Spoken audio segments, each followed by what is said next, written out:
Sa bawat kagubatan, bundok at karagatan ng Pilipinas, may mga nilalang na hindi nakikita ng karaniwang mata. Sila ay bahagi ng sinaunang paniniwala, mga tagapagbantay, mga nilalang ng dilim, at mga espiritong may sariling kwento. Ito ang kanilang pagkakakilanlan, Dayamdam. Isang maliit ngunit makapangyarihang espiritu ng kagubatan. Naninirahan ito sa masukal at madilim na bahagi ng gubat.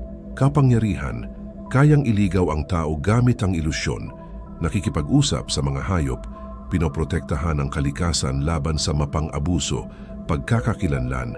Hindi ito masama, ngunit kapag ginulo mo ang kanyang teritoryo, hindi ka na makakabalik.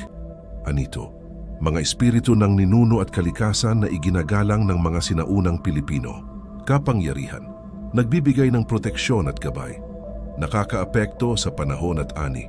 Tinutulungan ang mga tao sa ritual.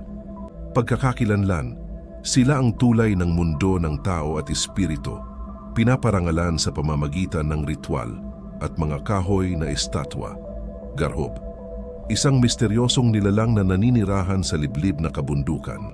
Kapangyarihan, halos hindi makita ng tao kayang maglaho sa hangin, tagapangalaga ng lihim ng bundok.